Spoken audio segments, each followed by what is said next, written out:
Hey everybody, it's Pete. Good morning. Welcome to a new episode of today's Best Stock Picks. Thank you so much for joining me. I really appreciate it. If you could please do me a favor, if you find some value in these videos, and actually if you make some money, please click down and subscribe to the channel. That would be awesome. And if you have any questions, definitely leave a comment below. If you want to join me in real time and watch my picks every day, entries, exits, exactly how to walk through the trades, click down and learn about the boot camp. It's such a tiny investment to make in yourself. I think that you'll be really surprised at everything you get in the boot camp.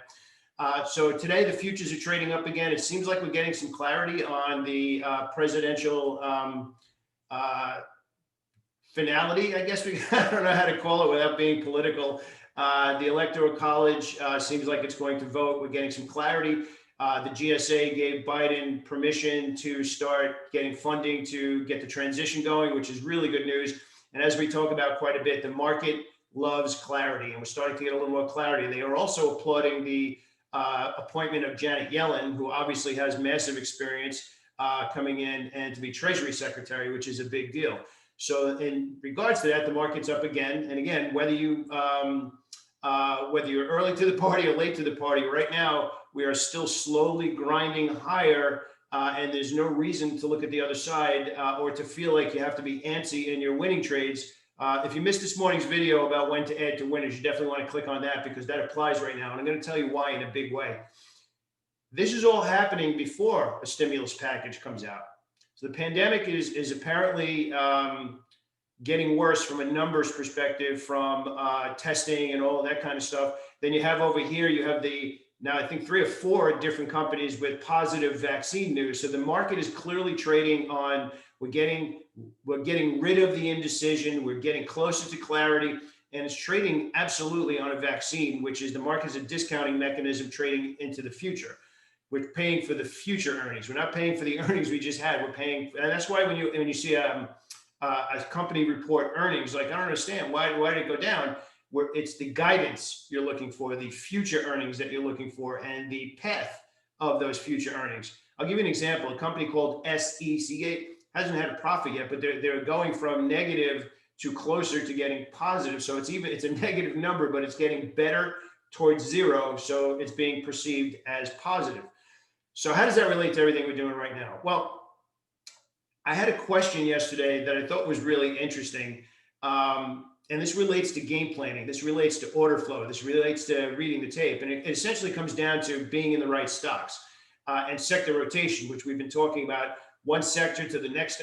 Sometimes it's in the morning, in the afternoon, and sometimes it's from week to week. And lately, it's been good 4 to 6 week run that we've been getting out of some of the individual industry groups that we've been trading inside the boot camp. I had a question that was kind of funny: is do we just keep trading the same stocks over and over again if they're profitable? Yes. If the ATM is broken, stay there. Don't go looking for an ATM. We got to punch in the code. If you already have the code and money's coming out of the bottom of it, stay there. The next step is to understand how to read the tape to determine if the sector is changing, getting more difficult, and then going to find trades that are moving now. So we've had some really big winners, and we've been sticking with the right stocks. And look, I mean, if you've never traded in a professional environment before, if you've never traded with other professional traders, you can kind of feel lonely sometimes trading from home, and you're not really sure where. And here's really where it makes a big difference. You make $1,000 that day, and you're like, yeah, I got it. But what if there was $4,000 on the table and you made $1,000? You're actually leaving $3,000 out there because you don't understand when to size up, when to hold longer, when to scale back, and when to stay with those same trades, which is what we're going to talk about a little bit today.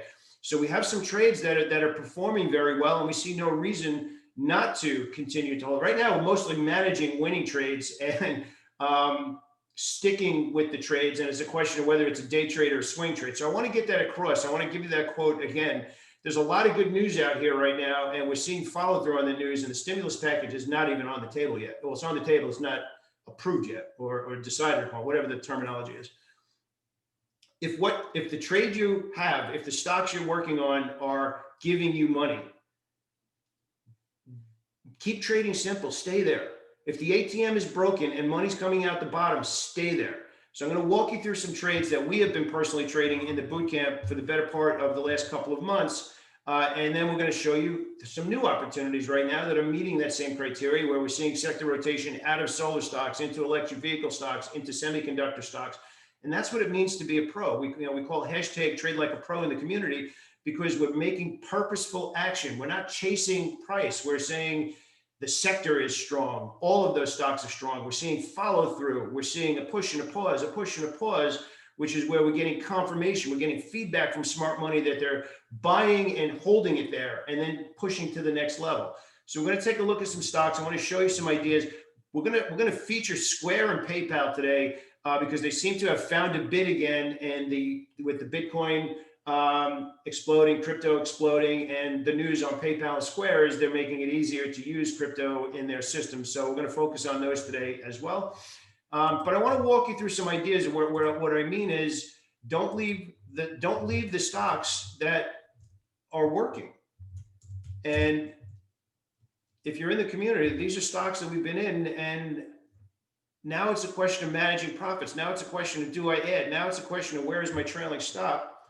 And we have all of this documented in the community. I'm not calling this out after the fact.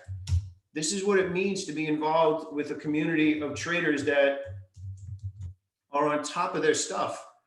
This is what it means. You're in the right trades at the right time, and now you're managing winning trades. And one that we actually just launched yesterday, NNOX, which has been out of play for a while, but yesterday it actually followed through and gave us some good opportunity to now consider looking to add to a position with a profit target up there at 65. Another one that we've been talking about here quite a bit is Tesla. As the stock exploded with the news about being added to the S&P 500 in December, we had 500 as our target. We scaled out into 500. We said now the stock needs to pause for a couple of days, prove it's going to hold the bid at 500. And then yesterday gave us the entry again, and now it's trading another $21 higher. So what is it costing you not to get involved in this? Yeah, just click down and learn about what the boot camp is all about. It's really, you're investing in yourself. If you're not willing to invest in yourself, you're going to keep missing out on opportunities like this that happen over and over and over again. But here's the key. Finding the ideas is one thing. You can watch all of these videos, and I share generously. I don't hold anything back. However, there's still that last piece between entry and exit where you need to learn how to make money. You need to learn how to get paid. And that's where we need to be in different market conditions, understanding when to scale up, scale back, work positions, take losses, add to positions, scale out of positions, scale into positions. That last piece between entry and exit is really what separates someone who's struggling from somebody who's getting paid on these ideas. So again, we're talking about Square today. A little bit overextended, but it is now into all-time highs. So we still like the move. A lower opening would actually be preferred today. We missed the optimal entry, which was 3 days ago. And now we've gotten up to the point where we went a little bit parabolic. Good news came out. And now it's going to end up being the fourth well-bid day in a row if we get higher highs and higher lows. So again, getting a little bit more into trade management. If you like to trade at all-time highs, this is where you would work the order a little bit, expecting it to go bounce sideways a little bit before looking for the next big move. And PayPal matches that criteria as well, although PayPal is not at all-time high. So this one actually has a little bit more room. I wouldn't be adding to this until it punched through 212. So sticking with the stocks that the sector rotation thought, which again, we've been talking about this all week. We've done some videos on this all week. Energy stocks, okay? FANG yesterday. ExxonMobil, and we've been calling these out. It's a question of taking action at the right time. CVX, MPC, having problem typing here, and COP. Okay, opportunities to get involved in these stocks at the ideal buying moment, at the optimal buying entry is what separates, again, chasing the price, putting it on, pulling back against you and feeling like I can't do anything right. I was in the right stocks. You get stopped out and then it zooms up away from you. This is the difference between just chart reading and tape reading. Tape reading tells you the optimal time to get in. But that starts with order flow and starts with understanding industry groups and which ones to be in at the right time.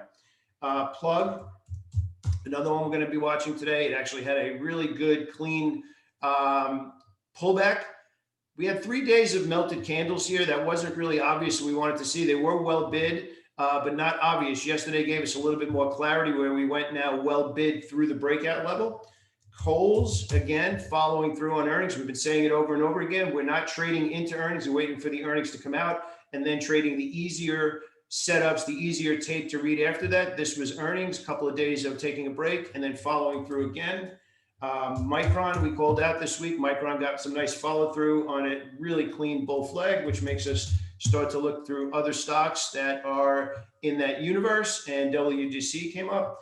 And last but not least, we're going to end up with Boeing, which had that explosion. If you remember last week, we this day, go back into our videos, sell the news after this rally, pause for a couple of days. Yesterday exerted itself again and taking off again today as well. So the point that I want to get across here, and it's very simple.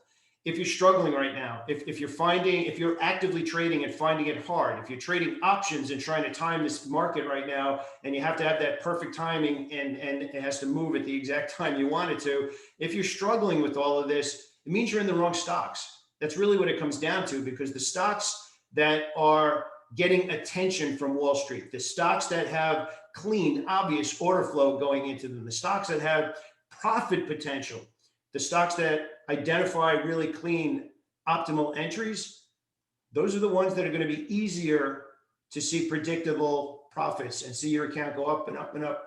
But here's the thing. As long as that ATM is broken, stay there. But you need to learn when they put the lock back on and go and do your game planning. Again, we call it going on a treasure hunt and finding the next ideas that you can trade for the next month, the next 6 weeks, that kind of thing. Maybe even the next 6 months, depending on the industry, right? We had that off the lows off of March for a really good run when it became obvious, and you stay there. Stocks aren't going to wear out. The tape changes. If the tape changes, you can then go keep doing your game planning every day and be like, oh, that's interesting. The market was down yesterday, but 6 stocks in that industry group all rallied. I'm going to mark that down in my journal. And then if the market and the stocks I've been trading start to get a little tougher, I'm going to start to make mental note of those other industry groups that showed some buying pressure while the market was selling off. And now you start to put the pieces together, and now you're in control of whether or not you make money. You don't have to rely on stimulus packages and all that other thing. You should be able to go into the market every day expecting to get money if your stocks follow through, if you're in the right stocks. So exciting stuff going on right now. There's a lot to do. Tough market or not, no excuses. Don't put any excuses out there. There's money to be made. We just got to go out and dig it out. If you have any questions, leave a comment. If you'd like to take this deeper, definitely join me in the boot camp. Click down and learn about that. I'd love to see you on the other side. And give us a subscribe. I really appreciate it. Have a great day.